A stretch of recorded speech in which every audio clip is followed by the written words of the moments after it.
nos presente al ponente. Muchísimas gracias. Buenos días a todos, allá a Salamanca, a Cámbaro, a los supervisores, supervisoras, autoridades escolares que nos acompañan. Y bueno, pues primeramente desearles un buen regreso de inicio de ciclo escolar a todos aquellos compañeras y compañeros que no los habíamos tenido oportunidad de encontrarnos. Vamos a dar inicio en el marco del programa de desarrollo del liderazgo y la profesionalización educativa a través de los recursos digitales a distancia a la conferencia El trabajo en el aula y el aprendizaje de los estudiantes. Esto está a cargo de Gustavo Rojas Ayala. Gustavo Rojas es periodista y licenciado en Comunicación Social de la Pontificia Universidad Católica de Valparaíso, Chile. Después de graduarse, trabajó durante un par de años desarrollando proyectos sociales con niños y jóvenes de entornos vulnerables. Siempre con la justicia social como norte, se unió a Enseña Chile. Allí trabajó como profesor de lenguaje y comunicación en una pequeña localidad rural al sur del país. Esta experiencia reforzó su creencia de que la educación es el mejor camino para luchar contra las desigualdades sociales y crear nuevas y mejores oportunidades para la juventud. Actualmente, Gustavo es parte de Enseña por México, donde actúa como director de alumni, además en fellow del Teach for, bueno, está en inglés, ustedes me entienden, Ash Foundation Learning, Difference Fellowship, trabajo global mediante el cual se busca instalar la relevancia de la educación inclusiva en las escuelas, así como también generar conocimientos nuevos que puede extenderse por toda la red y permita a todas y todos los estudiantes aprovechar al máximo sus distintas capacidades. Entre sus próximos objetivos profesionales está el de crear escuelas que integren estudiantes de distintos orígenes socioeconómicos y con diferentes habilidades de aprendizaje, para comenzar un movimiento social que reafirme la relevancia de la diferencia como principal activo de nuestros sistemas educativos y sociedades. Además, basado en experiencias concretas y en una visión desde el interior del aula, empujar la creación de políticas públicas realistas y realmente significativas para cerrar la brecha educativa de nuestras sociedades latinoamericanas. Pues démosle la bienvenida a Gustavo Rojas Ayala.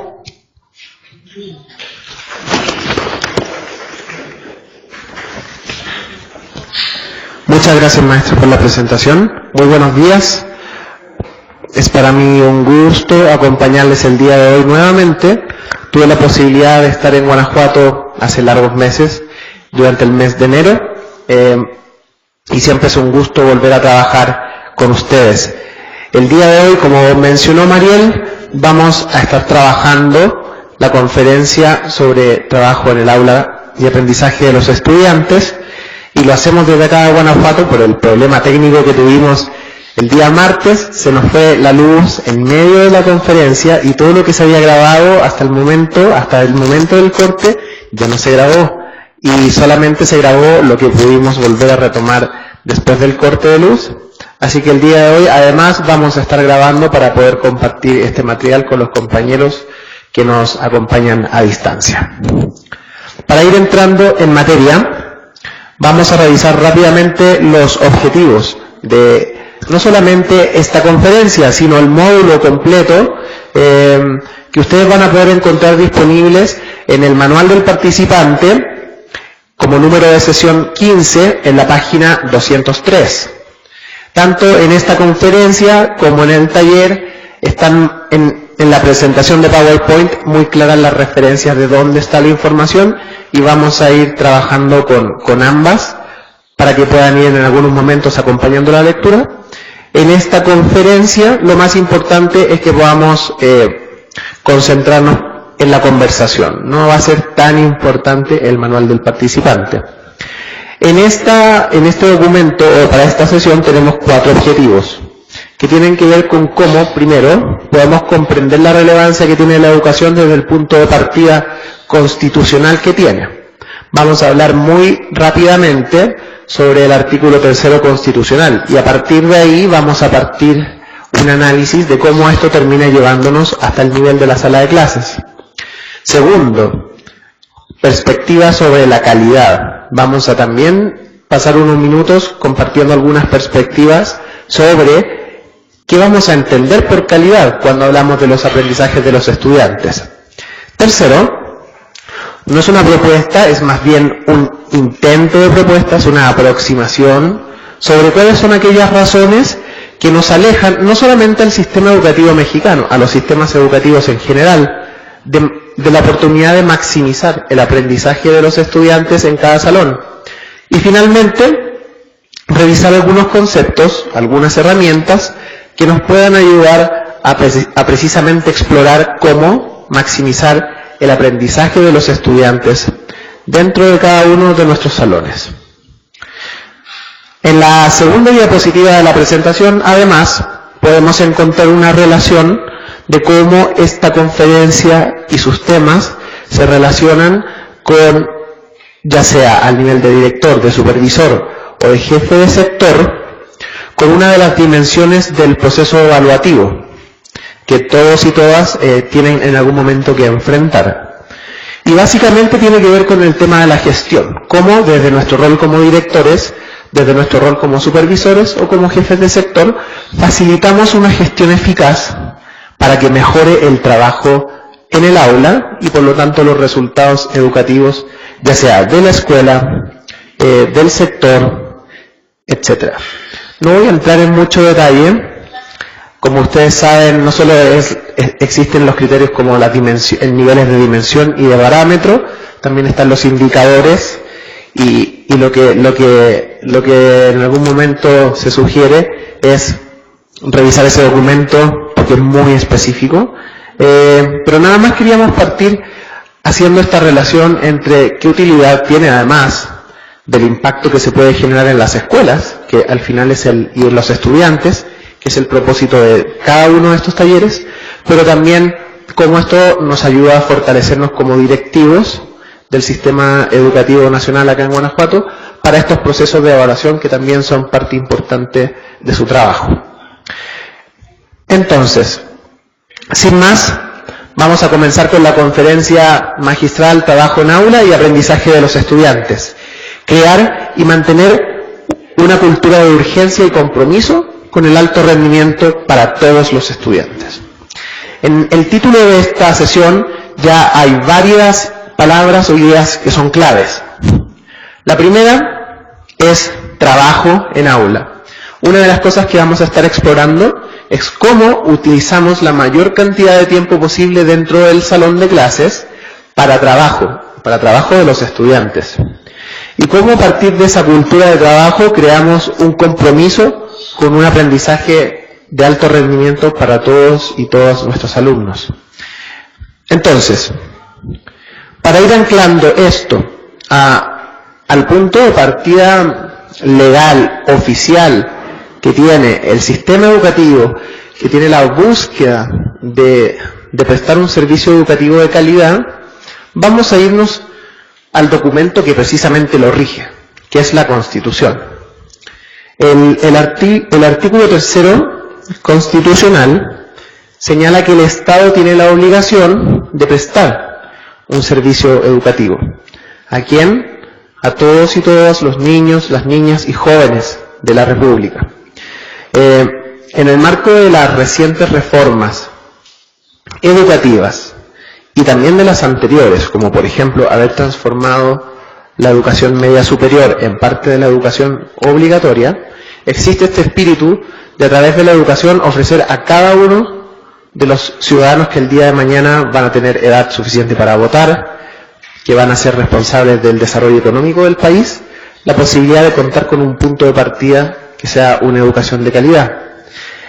Esto que pareciera ser algo por todos comprendido, viene dictado desde ahí. Una de las cosas que se añade recientemente al artículo 3º de la Constitución, específicamente en el artículo 4, en la fracción 15 de la Ley General del Servicio Profesional Docente, es que es el personal docente el que asume la responsabilidad de brindar esa responsabilidad del Estado. Entonces, como vamos a ir viendo a lo largo de esta conferencia, independiente de que muchos de ustedes, por la evolución de sus carreras, ya no están frente a grupo, una de las cosas que vamos a explorar es cómo podemos nosotros aprender nuevos recursos y nuevas herramientas que a través de la estructura podamos compartir con nuestros maestros. Finalmente son ellos quienes tienen la responsabilidad de estar frente al grupo y por lo tanto de materializar día a día el mandato del artículo 3º constitucional. En ellos está la responsabilidad de brindar esa educación. Una educación que además, como dice el artículo 8º de la fracción 4ª, acota que será una educación de calidad. Empezamos ya a hablar de la noción de calidad. Y en este artículo se define calidad como la congruencia entre los objetivos, resultados y procesos del sistema educativo conforme a las dimensiones de eficacia, pertinencia y equidad. Entonces, no solamente tenemos que explorar la pregunta de cómo apoyar a los docentes en su trabajo frente a aula, tomando en cuenta que lo que están haciendo es hacerse cargo de una responsabilidad constitucional, sino además cómo lo hacemos de forma tal que el trabajo que brindan permita aprendizajes de calidad.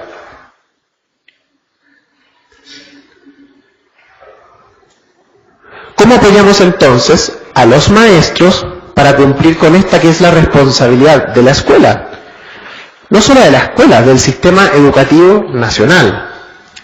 ¿Cómo nos aseguramos que sin importar los contextos variados como son y las condiciones, cada maestro en cada salón de cada escuela de Guanajuato aproveche todos los segundos que tiene disponible para cumplir con este mandato constitucional de brindar una educación de calidad a los alumnos? En el mes de enero, cuando tuve la posibilidad de acompañarles por primera vez, trabajamos las mentalidades claves para el liderazgo escolar. Y una de ellas era precisamente el foco en los estudiantes. Tomando en cuenta que lo más importante dentro del sistema educativo es su aprendizaje, ¿cómo apoyamos entonces a quienes día a día están frente a ellos para que su trabajo sea mejor?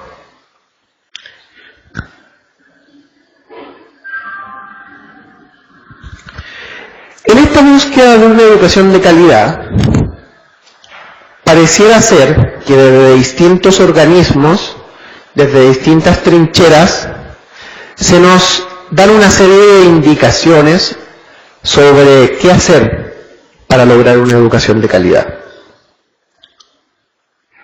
Y antes de seguir avanzando con la conferencia, es muy importante preguntarse, ¿qué es calidad? Leímos hace un par de segundos cómo la Constitución define calidad, como la congruencia entre el lograr objetivos, los recursos disponibles en torno a las dimensiones de eficiencia, eficacia, etc., ¿no? Esa es una aproximación. Acá quiero hacer una pausa, retomar un poco mi experiencia como periodista y platicarles de un concepto que se llaman palabras talismán. Este es un concepto de la semiología, que es el estudio de los signos y de su significado. Y dentro de esa teoría, una palabra talismán es aquella palabra que, sin que uno sepa necesariamente qué significa concretamente, te deja parado ya sea del lado bueno o del lado malo en un determinado ámbito. ¿Quién de acá podría decir que está en contra de una educación de calidad? ¿O en qué círculos sería bien visto decir que uno se opone a la educación de calidad? Pareciera decir que cuando todos decimos que buscamos una educación de calidad, no hubiera otra opción. Por lo tanto, esto le da a la palabra calidad esta dimensión de palabra talismán. Nadie que la use va a parecer como alguien que está hablando negativamente o mal en relación a la educación. Lo que no sabemos es qué entendemos por educación de calidad. El día martes hicimos el ejercicio de preguntarle a 4 maestros qué entendían por calidad. Y en todos los casos las respuestas fueron diferentes. Multipliquemos eso ya no solo por la cantidad de maestros presentes en un salón, multipliquémoslo por la cantidad de maestros presentes en las escuelas. en los estados, a nivel nacional.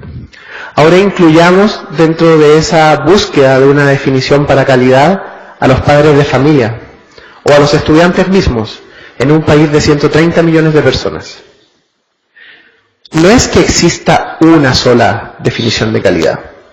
Entonces, a lo largo de esta conferencia, lo que vamos a hacer es comprometernos no con una definición que de alguna forma encierre todas las que ya existen. Vamos a comprometernos con un par de aspectos muy concretos y muy específicos que van a permitir a las escuelas completar con éxito el plan que se trazan año con año. Digo, la definición de lo que se supone que debe ser calidad en México está hoy constitucionalmente regida por los designios del Instituto Nacional de Evaluación Educativa. Independiente de lo que yo les decía, de que pareciera no haber una definición, o que más bien no existiría una definición que de alguna manera involucrara las definiciones de todos, el INE sí se atreve a hacer una definición, porque vaya, lo que le compete a este instrumento descentralizado y con un presupuesto propio, precisamente para responder a la responsabilidad de evaluar la calidad educativa del sistema educativo nacional, es definir entonces o tener alguna propuesta o algún aproximamiento de qué es calidad. ¿Cómo lo entienden ellos? ¿No? Ellos lo entienden de una forma muy específica. Y la vamos a ver más adelante. Pero antes de ver esa definición, es súper importante entender que no hay recetas mágicas para construir esa calidad.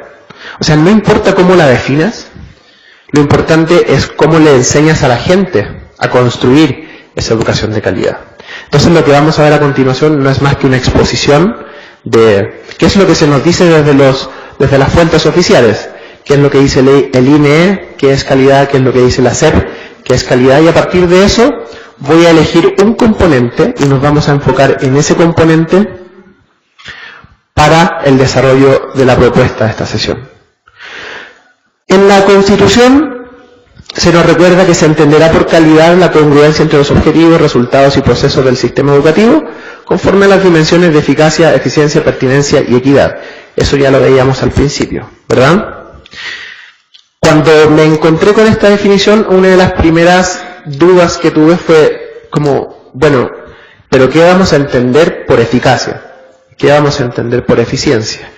¿Qué vamos a entender por pertinencia? ¿Y qué vamos a entender por equidad? A pesar de explorar el documento exhaustivamente, me encontré con que no todos los ámbitos están tan bien definidos. A mí personalmente me genera mucha duda la diferencia entre eficacia y eficiencia, porque me parecen dos palabras muy similares. Entonces, pensando en cómo explorar una diferenciación más clara entre ambos conceptos, fue que llegamos a encontrar una definición, llegué a encontrar una definición que de alguna manera permite establecer una diferencia entre ambas. Ya se las voy a compartir. Volviendo a las definiciones de calidad, el INE, ¿qué nos dice al respecto?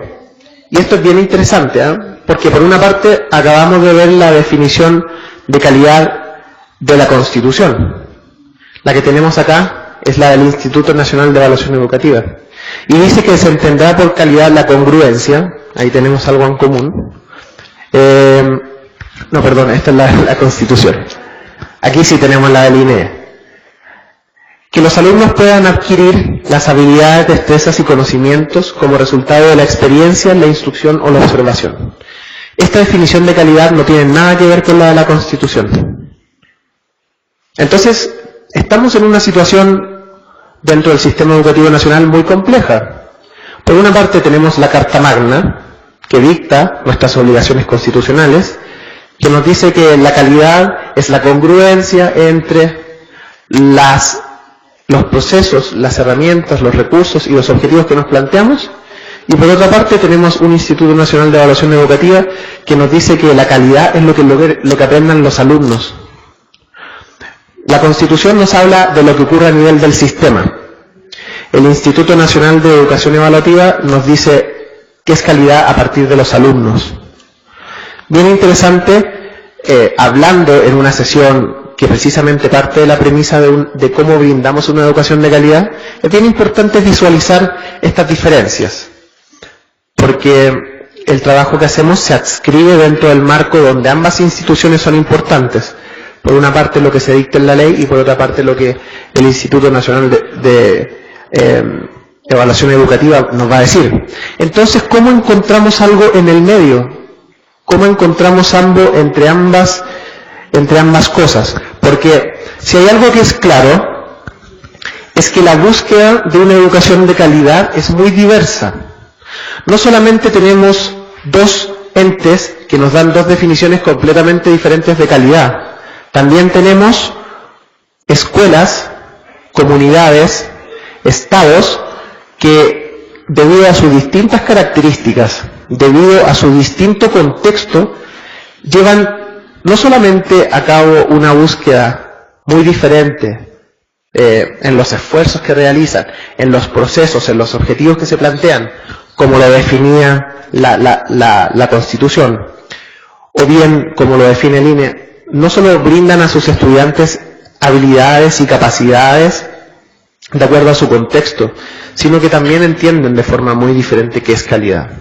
La calidad educativa en una escuela unidocente de una zona muy aislada, en una comunidad rural e indígena, no va a ser comprendida de la misma manera que una preparatoria o un bachillerato en una zona suburbana en las afueras de la ciudad. Hay grandes diferencias. Entonces, ¿cómo podemos comprometernos con un factor que nos permita, sea cual sea la definición de calidad en la que creamos, sean cuales sean los objetivos que nos planteamos, sean cuales sean las características de la comunidad, cómo nos comprometemos con un factor que nos permita maximizar el aprendizaje de nuestros estudiantes?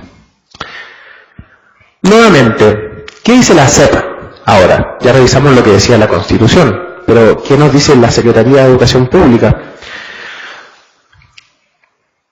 La calidad dentro de la escuela, y ahora no a nivel de sistema, sino en el ámbito más específico de una escuela, va a ser la valoración resultante de la comparación conjunto respecto de normas, de las características y cualidades y propiedades de la totalidad de elementos, procesos y resultados de las instituciones educativas. O sea, esa primera parte nos habla de todo lo que tiene que ver con lo que ocurre a nivel de procesos, a nivel de sistema. Y resultados de las instituciones educativas. O sea, ya nos habla también de que la calidad va a verse determinada por los resultados. ¿Qué resultados? Pues los que la Secretaría de Educación Pública o los que el Instituto Nacional de Evaluación Educativa buscan a través de sus instrumentos de evaluación, cuya gestión se realiza para planear y, destaco en negritas, cumplir metas específicas que satisfagan las necesidades educativas de los alumnos y de la sociedad. Destaco ese como la línea más importante de esta definición, porque se enfoca en los estudiantes y porque se enfoca en el cumplimiento de metas que se requieren ¿para qué? Para el avance de la sociedad, tanto científicamente como tecnológicamente y socialmente también. Entonces, recapitulando, antes de entrar ya en materia específica y compartir con ustedes este factor con el que creo que es súper importante comprometerse para asegurar la calidad educativa. Calidad pareciera ser cumplir con los objetivos que te propones, que resulten necesarios para darle a tus alumnos las posibilidades, las oportunidades de que se inserten en la sociedad de forma productiva. ¿Cómo hacemos eso? ¿No? Es una gran responsabilidad, es una obligación y un mandato constitucional. Hay muchos ojos puestos sobre que el sistema educativo brinde ese servicio, desde los padres de familia hasta el Instituto Nacional de Evaluación Educativa. Hay muchos ojos puestos sobre los resultados de los alumnos, sobre el desempeño de los docentes. Y no hay una receta mágica. Aquel que pretenda tener la receta mágica sobre cómo construir la calidad educativa dentro de un sistema, que por favor nos la comparta, ¿no? Y además, en un contexto de sobrecarga laboral, en un contexto de condiciones muy difíciles. Entonces, el propósito de esta conferencia no es hacer una disertación sobre cómo construimos una educación de calidad que implique el trabajo con padres de familia, con estudiantes a nivel de sistema. Voy a elegir una propuesta en la cual nos vamos a comprometer con un solo componente. Y les voy a explicar cuál es ese componente y por qué es importante. Si lo que queremos saber es cómo puede una escuela, o más específicamente, cómo pueden los maestros de una escuela asegurar el cumplimiento de las metas incluidas en su planeación, porque entendemos que si no cumplimos las metas no hay calidad educativa, ¿cómo los apoyamos? Cumplir una meta es ser efectivo. Y la Real Academia de la Lengua Española dice que efectividad o eficiencia es la capacidad de disponer de alguien o de algo para conseguir un efecto determinado. Y desde el Instituto Nacional de Evaluación Educativa se define la eficiencia como contar con recursos humanos y materiales suficientes y aprovecharlos de la mejor manera, evitando despilfarros y derroches. Esa fue la definición que yo encontré en la fuente oficial del Instituto Nacional de Evaluación Educativa sobre eficiencia. Un poquito diferente a la de la RAE, ¿no? La de la RAE nos dice capacidad de disponer de alguien o de algo, o sea, sí nos habla de recursos para conseguir un efecto determinado. No nos habla de despilfarros y derroches. Dejo a análisis e interpretación de ustedes lo que se quiere decir con eso de los despilfarros y derroches, ¿no? Si hay despilfarros y si hay derroches, de acuerdo a la definición del Instituto Nacional de Evaluación Educativa, no hay eficiencia. Exacto. Pero más allá de este detalle discursivo, lo importante entonces empiezan a ser los recursos. Quiero que entendamos bien esta relación. Calidad educativa, lograr los objetivos. Para lograr los objetivos tenemos que aprovechar bien nuestros recursos. Esa es la lógica que vamos a ir siguiendo. ¿Y cuál es el recurso más escaso en nuestras escuelas? ¿Cuál es el recurso que más nos cuesta cuidar? Todos seguramente van a decir, bueno, los materiales, no tenemos internet, no tenemos computadoras. La evidencia científica de muchos estudios demuestra que uno de los factores más determinantes es el tiempo dentro de la escuela. En la actual reforma educativa, no en la parte laboral, sino en la parte educativa, una de las modificaciones que se hace es la de flexibilizar y permitir a las escuelas tener un mínimo de días, un mínimo de horas, y en relación a eso manejar ciertos márgenes para que las escuelas tengan autonomía respecto a cuánto trabajan sus estudiantes en un año. Esa reforma lo que hace, o esa modificación en la reforma lo que hace es precisamente poner sobre la mesa el valor que tiene el tiempo de trabajo. Tiempo de trabajo que no necesariamente por ser más va a ser mejor. El propósito de esta conferencia va a ir siendo entonces cómo podemos ir considerando el tiempo como un recurso valioso y cómo lo vamos cuidando, de forma tal de que dentro de cada salón el tiempo en el que los estudiantes trabajan sea el mayor tiempo posible. Vamos a compartir algunas razones de por qué el tiempo es importante.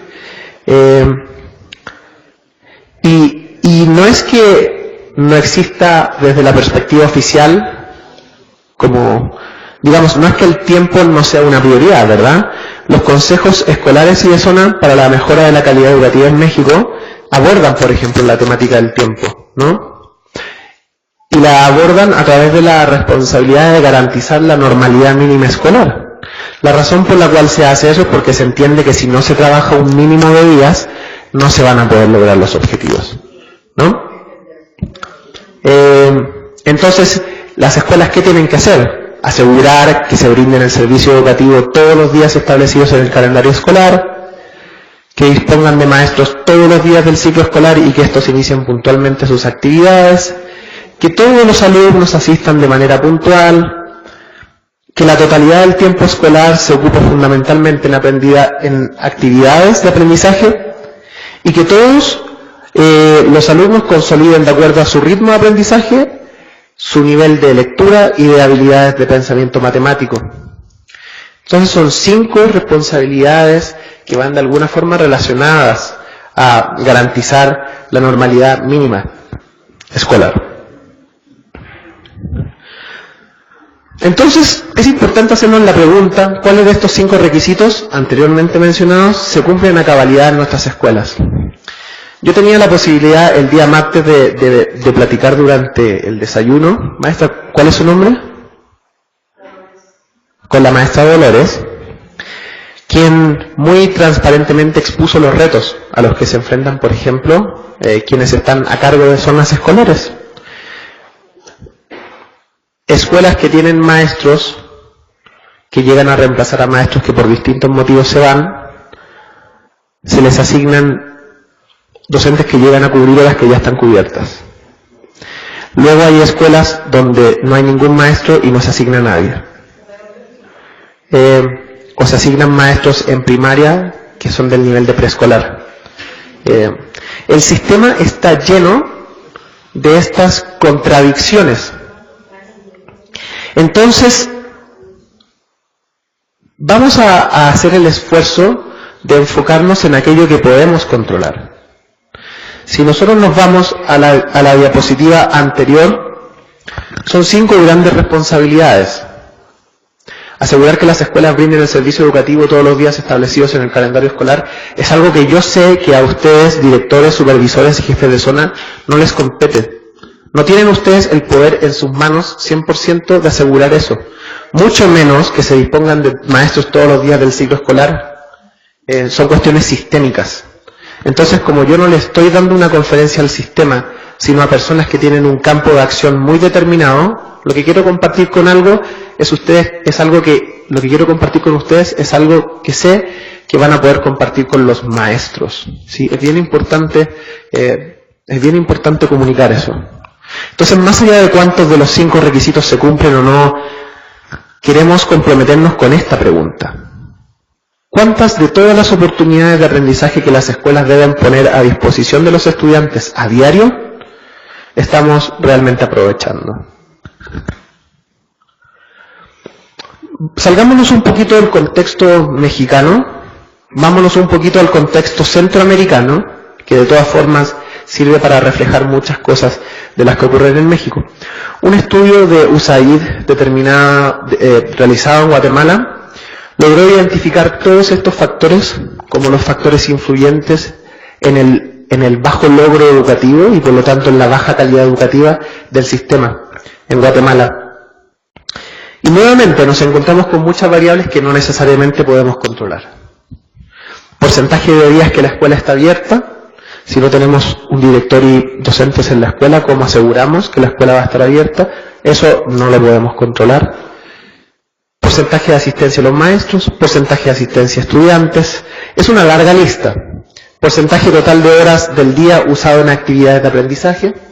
Porcentaje del tiempo de la clase que los estudiantes están trabajando. Porcentaje de días y horas disponibles a medida que el calendario escolar avanza. O sea, ya vamos en el día 100 de trabajo. ¿Cuántos días me faltan? ¿Cuánto me falta por cubrir? Porcentaje de estudiantes con materiales adecuados de aprendizaje. Porcentaje del total de horas que los alumnos leen, escriben y trabajan en matemáticas. Y finalmente, ¿cuántos estudiantes están en el nivel de comprensión de lectura y de habilidades matemáticas que le corresponde?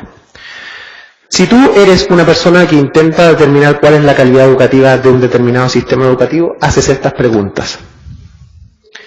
Si tú eres un director de escuela o un jefe de sector, o un supervisor, ¿con qué puedes comprometerte que realmente tenga un impacto, ¿no? Yo no te puedo pedir, o no te puedo sugerir, que te encargues de que todos los estudiantes tengan los materiales, porque esa no es tu responsabilidad. No es tu responsabilidad tampoco que el sistema de educación pública del servicio profesional docente asignen las plazas con 100% de efectividad. Entonces, ¿con qué sí te puedo pedir que te comprometas? ¿Cuánto porcentaje del tiempo de la clase los estudiantes están realmente trabajando? ¿Por qué? Porque todas las escuelas tienen clases. Todos los maestros brindan clases a todos los alumnos. Independiente de que la escuela no esté 100% normalizada, que no tenga su planta docente completa, que le falten maestros para determinadas materias, con lo que sí te puedes comprometer es que donde sí hay maestros y donde sí hay horas de clase cubiertas, puedas entonces asegurar que cada minuto dentro del salón de clases va a ser aprovechado. ¿Por quién? Por los alumnos. ¿Cómo se ven nuestros salones de clase? Cuando entramos en uno de ellos, ¿qué cosas debieran estar pasando? ¿Qué cosas pasan cuando hay aprendizaje? ¿Qué cosas dejan de pasar? Este estudio que yo les decía demostró que entre un 40 y un 44% del tiempo de cada clase, esto es casi la mitad, se está perdiendo en momentos en los que ninguno de los estudiantes está realizando ninguna tarea académica y o cognitiva, invirtiendo dicho tiempo en tratar de solucionar cuestiones como indisciplina o distracción, interacciones entre los estudiantes que no se relacionan con el objetivo de la lección. 44% del tiempo. Esto es casi la mitad. Si nosotros tomamos en cuenta que estamos en contextos donde muchas veces por distintos motivos las clases se suspenden, motivos climáticos, etc., y donde también muchas veces sabemos que la cantidad de horas que se trabaja en distintas materias pudiera no ser suficiente, y luego además sabemos que los estudiantes por distintos motivos tienen una asistencia irregular, ¿podemos darnos el lujo de que durante casi la mitad del tiempo de la clase los alumnos no estén trabajando y aprendiendo? Esa es la pregunta que queremos explorar a través de esta conferencia. Y por lo tanto lo que vamos a hacer es ver algunos recursos y algunas herramientas que nos permitan maximizar ese tiempo. Y la primera que les quiero compartir, van a venir más en el taller también, es el plan de cultura de aula. Vamos a aprender a lo largo de este taller y a lo largo de esta conferencia y a lo largo del taller, que es un plan de cultura de aula. Y un plan de cultura de aula no es sino un libreto. En esta imagen podemos ver un montaje de teatro. Y al igual que en el teatro, un plan de cultura de aula te va a permitir decirle a tus estudiantes qué esperas de ellos, qué esperas que digan, qué esperas que hagan, cómo esperas que se comporten. Y les vas a decir cuándo. Y les vas a decir qué pasa si lo hacen bien. Y les vas a decir qué pasa si no lo hacen bien, si no se ajustan a esa expectativa. Y luego el docente, al igual que el director de una obra de teatro, lo que va a hacer es, de acuerdo a ese libreto, actuar, acomodar, corregir conductas, acciones específicas que no se alineen a ese plan, que no se alineen a esa visión. ¿Por qué es importante hacer esto? En nuestro cerebro, cuando enseñamos, están pasando muchas cosas. De partida nosotros tenemos un cerebro que es mucho más emocional, una mitad del cerebro que se relaciona mucho más con el arte, con la creatividad, que se relaciona mucho más con las emociones. Tenemos una parte del cerebro más racional, que es la parte que usamos para almacenar información, para procesarla, para comunicarnos con otros. Ahora, el paradigma de ese cerebro dividido en dos hemisferios que son completamente diferentes, la neurociencia nos está ayudando a desmitificarlo. La neurociencia nos está ayudando a comprender que el cerebro funciona como una entidad compleja, que en cada persona es diferente. Más allá de eso, en nuestro cerebro ocurren muchas cosas cuando enseñamos. Todos ustedes estuvieron frente a grupo y tuvieron que necesariamente pasar aquellos años de formación para llegar al rol que tienen actualmente. Y van a comprender lo que les voy a decir. Cuando tú enseñas una clase, tienes que tener muy claro qué quieres enseñar y por qué, el objetivo. Tienes que tener clara la información. Y esto implica que tu cerebro tiene que concentrarse, en extraerla de donde quiera sea la tienes guardada y en comunicarla. Tercero, tienes que recordar tu planeación. Tienes que recordar cuánto tiempo dijiste que ibas a pasar explicando y cuánto tiempo vas a requerir que tus estudiantes trabajen y cuánto tiempo llevas y cuánto tiempo te queda y qué acomodaciones haces si ves que te falta tiempo. Llegó el subdirector a dar un aviso mientras tú estabas en medio de tu actividad y te quitó 10 minutos. ¿Qué haces? Cuarta cosa, tus estudiantes. Las personas que tienes al frente están todo el tiempo enviándote mensajes. Cuando ves que un alumno está con la cabeza apoyada en su mano, cuando ves que hay alumnos bostezando, que un alumno está en su celular. Todas estas son informaciones que te llegan y que estás permanentemente decodificando y que te van indicando si tu lección está teniendo éxito o está teniendo pegue con los alumnos. ¿Qué haces si no? ¿Qué haces si tus estudiantes están concentrados en otra cosa? Todo esto ocurre internamente. Y además, quinto, tienes que estar atento para resolver imprevistos que sabemos que ocurren en los salones. Un alumno se pone a llorar de la nada y sale corriendo. ¿Qué haces? Dos alumnos se empiezan a pelear en el fondo del salón. ¿Qué haces? Son varias cosas las que ocurren y las que nuestro cerebro tiene que lograr procesar. Entonces, ¿cómo le facilitamos el trabajo al cerebro? La responsabilidad del plan de cultura, entonces, no es otra que la de darnos un plan para que nuestro cerebro se desgaste lo menos posible en resolver estos imprevistos. Porque si tenemos un plan, lo que ocurre es que empezamos a actuar de acuerdo a ese plan y empezamos a automatizar ciertas reacciones, empezamos a automatizar ciertas conductas y de esa forma no tenemos que, frente a cada imprevisto, preguntarnos ¿qué hago ahora? Si tienes un plan, puedes echar mano a ese plan. Entonces, ¿qué componentes tiene un plan de cultura? Estos componentes los vamos a ver y los vamos a ir desarrollando y los vamos a trabajar en el taller. Entonces no me voy a detener mucho. Son 4. Lo que voy a decir tampoco es nada nuevo para ustedes seguramente, ¿no? Todos quienes están en este salón probablemente han desarrollado o han ayudado a desarrollar a otros o han retroalimentado planes para trabajar disciplina, si es que ese es el concepto que te resulta familiar, o para trabajar cultura dentro del salón con tus estudiantes. ¿Qué tienes que hacer? 1, decirle a tus estudiantes qué esperas de ellos, expectativas. 2, decirles qué va a pasar cuando efectivamente cumplan la expectativa. 3, decirles qué va a pasar cuando no cumplan la expectativa.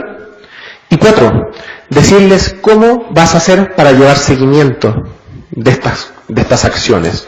Cómo es que vas a monitorear su comportamiento y su influencia dentro de la cultura del aula. Vamos a ver rápidamente uno por uno. Muchas veces como docentes tenemos una expectativa de cómo nos gustaría que se viera nuestro salón y la realidad es completamente diferente.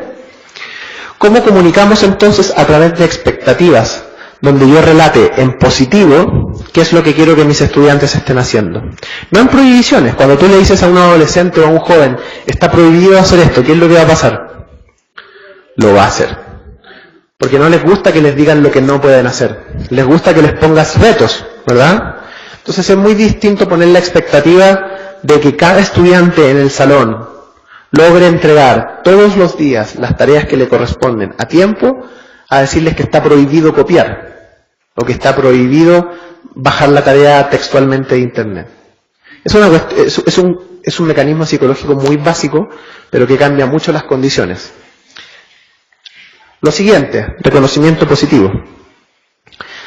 Poníamos este ejemplo el otro día, cuando tú rebasas el límite de velocidad, ¿qué pasa? Si hay un policía cerca, te multan. Pero si tú respetas el límite de velocidad, si respetas las luces en los semáforos, nadie te da un premio, ¿verdad? Tenemos sistemas que están desarrollados de forma tal que privilegian el castigo. Ahora, hay un beneficio en cumplir las leyes del tránsito para todos, que es que no hayan accidentes, ¿verdad? Que nuestra vida esté a salvo, que no corramos riesgo. Pero no hay ningún estímulo especial más allá de ese, que es el propósito final de la reglamentación. Lo que sí hay son sanciones cuando no respetas esto. ¿Cómo nosotros podemos cambiar esa lógica desde dentro de nuestro salón? ¿Cómo podemos darle tanta importancia al reconocimiento de cuando sí se cumple la expectativa y cómo lo hacemos visible?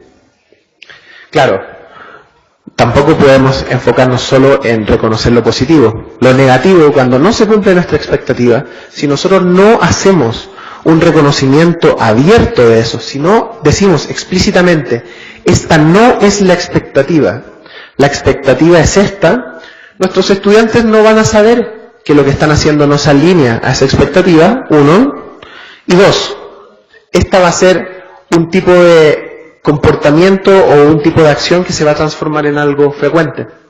No hay peor cosa dentro de un salón de clase que cuando ves algo que no quieres ver y no haces nada al respecto. Porque también los estudiantes tienen una cuestión con la autoridad, ¿no? Cuando ven que la persona que es la autoridad dentro del salón de clase, independiente que uno tenga un enfoque pedagógico muy relacional, muy horizontal, sin estas estructuras de poder, si tú lo ves incluso como una situación donde tú eres un compañero de trabajo y un compañero de aprendizaje, sigue estando sobre ti como docente la responsabilidad de generar las condiciones para el trabajo adecuado dentro de un salón. Cuando tú no respondes a esa responsabilidad y no generas las condiciones, o cuando ves que alguien las está rompiendo y no haces nada al respecto, los estudiantes luego se dan cuenta de eso. Y luego empiezan a decir, bueno, pero si fulanito rompió la regla, yo también la puedo romper, porque ya vi que no pasa nada. Entonces, el plan de cultura de aula tiene que traer también el componente de qué pasa cuando no se respeta la expectativa. Y finalmente, ¿cómo voy a dar seguimiento a esto? Porque otra cosa bien curiosa que pasa con los estudiantes es que cuando tú les dices, ok, esto va a pasar si haces lo que yo te pido, esto va a pasar si no haces lo que yo te pido, luego los estudiantes van a ir y te van a preguntar, ¿y cómo lo he hecho? ¿Cómo voy? ¿Cuántos puntos buenos tengo? Y si tú no tienes una respuesta clara para darle, objetiva, rigurosa, el sistema que tú creaste les va a dejar de importar. Porque no los lleva a nada, no los conduce a nada, no tiene realmente ningún impacto. Entonces, ¿cómo creas registro de estos sistemas que han dado? ¿No? En el taller vamos a revisar ejemplos que están en el manual del participante, vamos a trabajar analizando ese ejemplo, vamos a trabajar creando todos estos componentes, creando expectativas, creando consecuencias positivas, consecuencias negativas, y también proponiendo algunos sistemas de seguimiento. Les comento algunos, ¿no? Yo lo que hacía, como tenía muchos estudiantes, era que atrás de cada libreta les imprimía una tablita muy parecida a donde viene, como van a ver en el manual, una tabla muy parecida a la del plan de cultura de aula en sí. Entonces lo que hacían era que cuando obtenían un reconocimiento positivo individual, era una palomita, y cuando recibían uno todo el grupo, era un círculo, y cuando recibían un reconocimiento, una consecuencia negativa individual, ponían una X, y cuando recibían una grupal negativa, era un triángulo. Cada vez que entonces pasaba algo así, marcaban esos signos en su libreta, le ponían la fecha. Y semanalmente, o en algunos casos ya cada 2 semanas, me daba el trabajo de revisar eso, ¿no? Mientras mis estudiantes trabajaban en otra actividad, pasaba mirando sus libretas, y eso me permitía y una vez al mes les pedía que me ayudaran, y en una tabla de Excel yo ya pasaba todo el limpio para tener mes con mes todo guardado. Trabajábamos después en las reuniones con los padres esa información, y pasaba algo muy, muy interesante. Cuando tú le pides al estudiante que sea el encargado de llevar registro de como su propia conducta, le estás dando mucha responsabilidad y eso implica mucha confianza, y hay estudiantes que la rompen, hay estudiantes que intentan engañarte y que ponen cosas que realmente no ocurrieron y que se ponen puntos que no les corresponden, pero luego se pilla más rápido a un mentiroso que a un ladrón, ¿verdad? Tú conoces a tus estudiantes también, entonces como si la perspectiva que te dan los datos es muy diferente a la que realmente sabes que tiene tu alumno, como que ahí quieres poner atención. Pero usualmente no es eso lo que pasa, usualmente es que los alumnos son bien honestos y se comprometen un montón con este tipo de sistema de seguimientos, sobre todo si además te lleva como algo que les atrae, ¿no? Ejemplo, si dentro de un mes logras tener 4 reconocimientos positivos individuales, tienes derecho a una semana sin tarea. Ese era el tipo de negociaciones que hacía con mis estudiantes y funcionaba muy bien.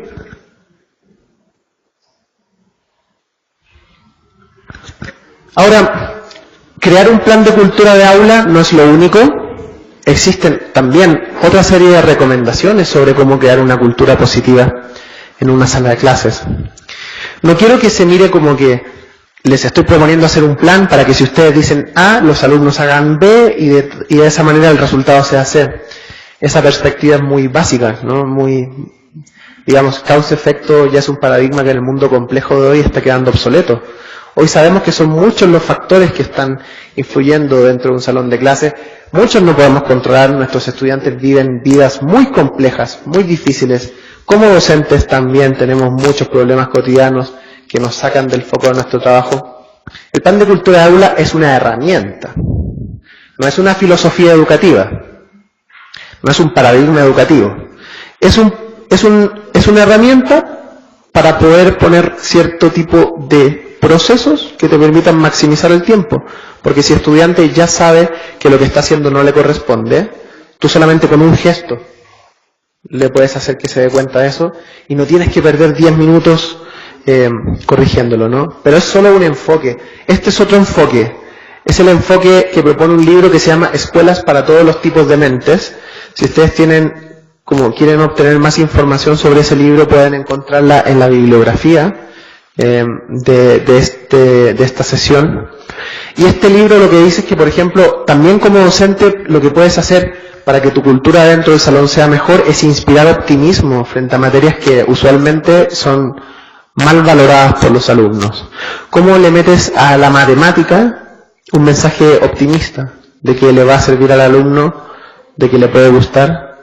Digamos, eso te lleva a realizar esfuerzos didácticos importantes, porque una clase de matemática para que le guste a un alumno tiene que ser dinámica, divertida, etc.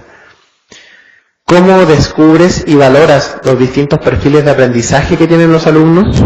Es decir, ¿cómo valoras la diversidad que hay dentro de tu salón?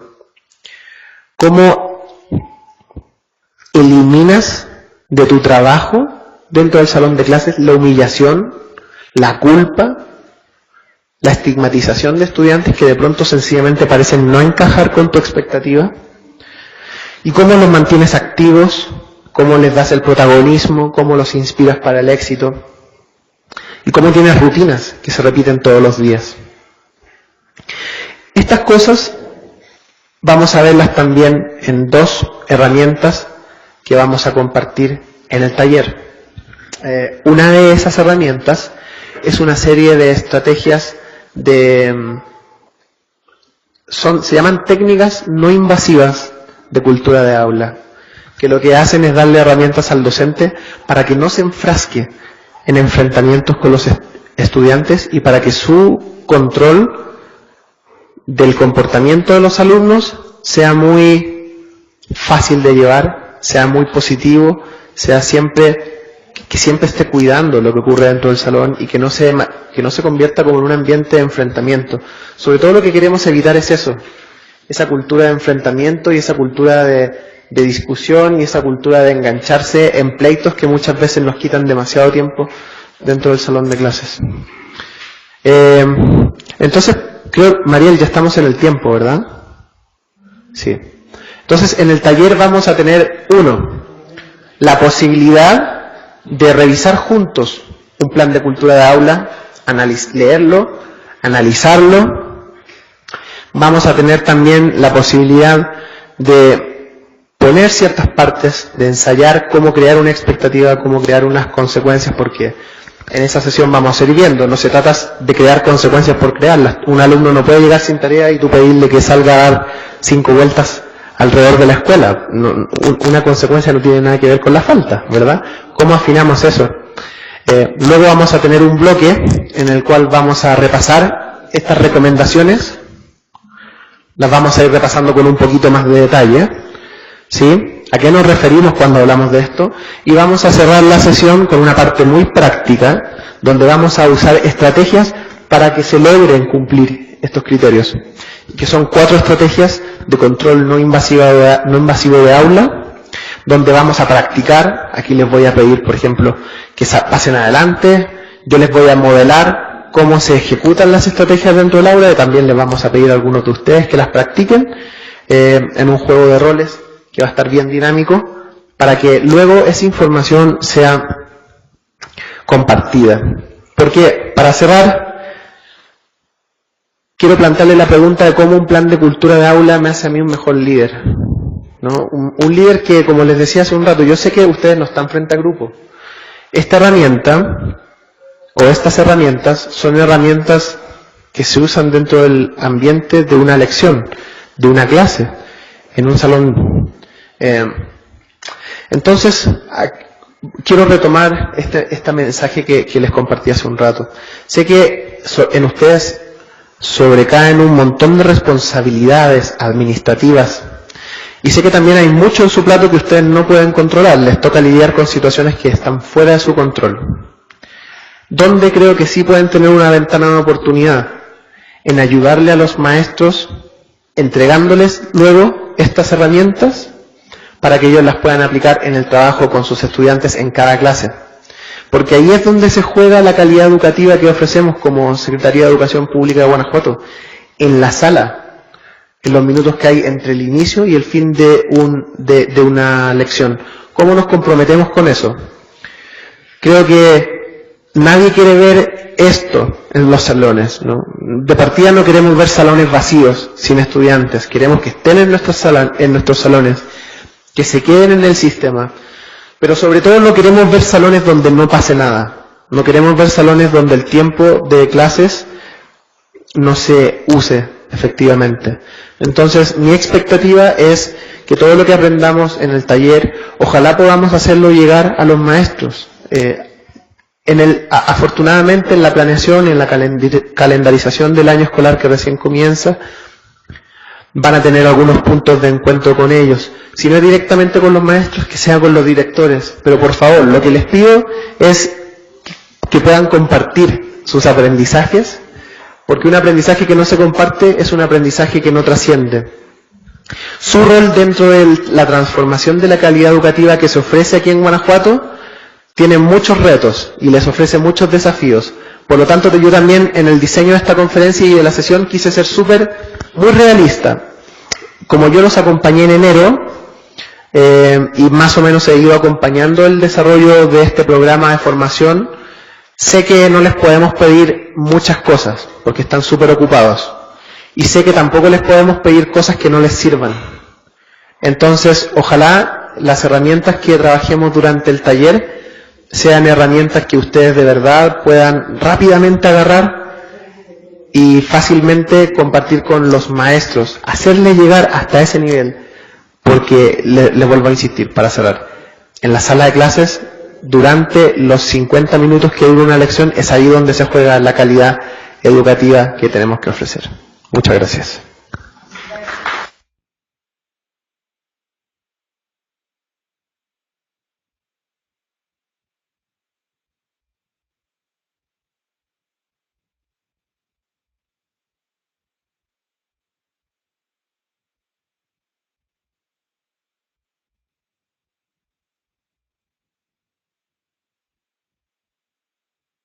Cámara para preguntas y respuestas. ¿Hay alguien aquí que tenga preguntas, comentarios sobre la sesión? Yo en lo personal, creo que estás aplicando bien el plan de clase porque me dejaste con muchas expectativas.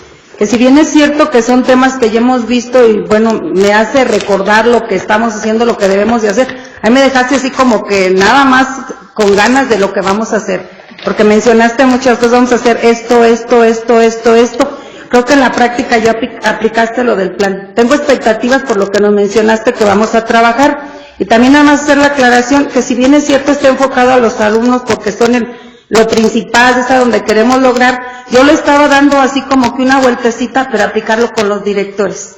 O sea, lo que tú nos estás diciendo de plan, que mencionaste, alumnos, yo decía, ¿cómo le voy a hacer? Pero con mis directores. ¿Cómo los voy a hacer esto y esto y esto, las 4 partes? Pero de verdad me dejaste en expectativa. Vamos a ver el trabajo en el taller, porque creo que va a estar interesante. Gracias. Gracias, maestra. Una breve réplica. También siempre soy de la idea de que aprendemos con el ejemplo. Aprendemos viendo ejemplos y dando ejemplos. ¿Cómo podemos materializar esta práctica con nuestros directores si somos supervisores, por ejemplo? Sería un ejercicio muy interesante de exploración de esta herramienta en un contexto en el que, por ejemplo, yo no la he desarrollado. El otro día me hicieron una pregunta muy difícil, fue la maestra Anita de Irapuato.